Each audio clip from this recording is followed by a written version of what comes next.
constellation Aquarius in February. Will this, this material, which is new to me, is this going to prove highly contentious out there in the world of biblical scholarship? Yes, because it's really saying that much of the kind of thinking that we have been engaged in over 2,000 years has gone in the wrong direction. What principally will they find unpalatable? The principal thing would be the fact that I question the historicity of Jesus. And sadly, that will be the thing that everybody wants to talk about. And really, I don't want to be particularly concerned with that, because it takes away from what I think is the major concern of the work. You are in fact arguing, aren't you? Far from. I mean, you're denying historicity, yes, but you're also offering in return enrichment. I think so. Will it be perceived that? Yes, but I think many Christians of all kinds of persuasions will feel threatened by this, because there is this need, I think, and I think it is a psychological need, that people want to relate to a person, and you find within Christianity people talking about having a personal relationship with Jesus and so on. And now if what I say is correct, then such a personal relationship with Jesus is really not what perhaps they think it is. I mean, I'm not against using that kind of language, and I'm not against people holding Jesus and the figure of Jesus as an avatar, and even as a godly person, or even as a divine person. I'm really not against that, insofar as these are psychological requirements of human beings.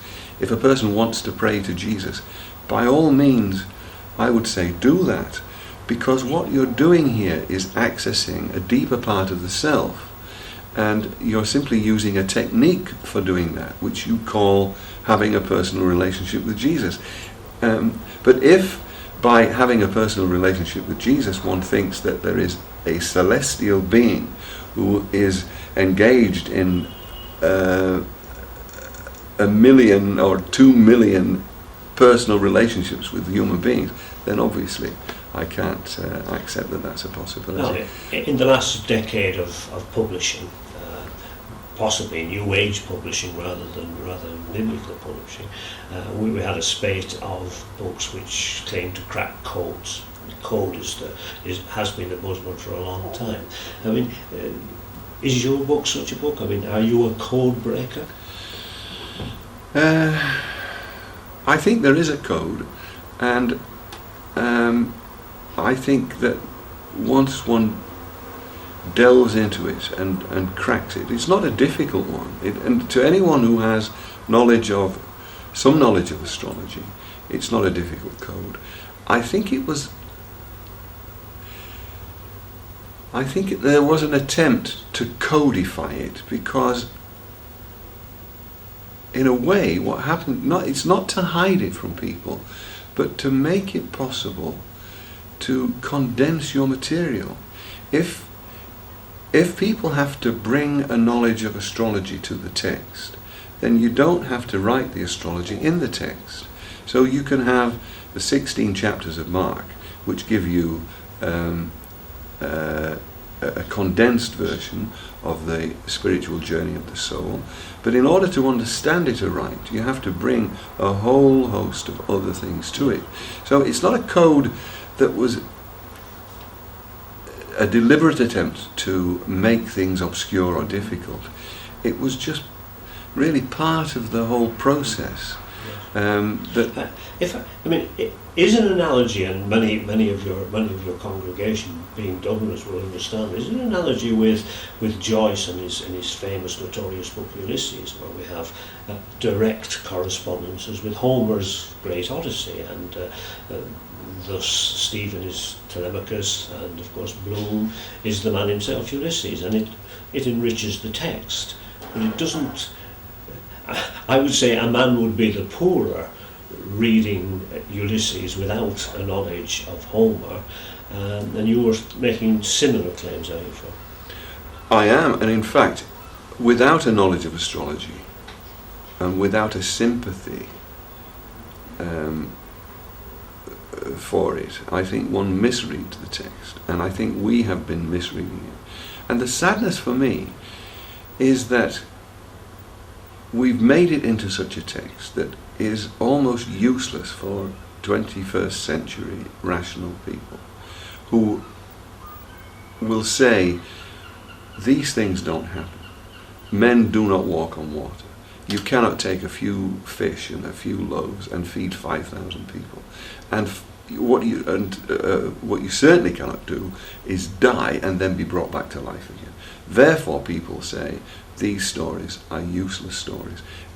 Now, some people who don't have those kind of intellectual problems will say, oh, I can believe these. What you need is faith, and I have faith. And although these things don't happen ordinarily, this was Jesus, and as a one-off they could happen, and maybe they did, and I believe they did happen.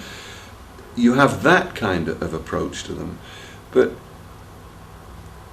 for the most part in the 21st century, among rationalist people, sophisticated contemporary people, they're not believable stories.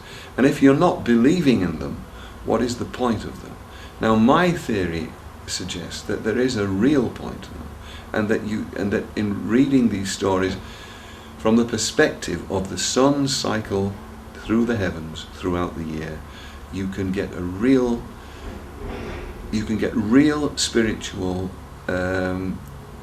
uplift from them, real insight into the nature of the spiritual life. And so, rather than demolishing the stories, it adds to their importance and power. This is where perhaps we ought to tell the people when the book is out, how much it's likely to cost, and where it can be got. Well, it will be published on the 26th of October. The publishers are Duckworth Press. It's available on Amazon now for pre-ordering at $11.21, but the actual cost is $16.99, I think. But it's in hardback, but I would imagine it will come out in paperback the following year. That is the hope. And are there pictures? There are pictures, yes. There are pictures, specially commissioned pictures of the zodiacal signs, and other pictures of various things as well that are of interest. So that, yes, it is illustrated. Thank you very much, Bill.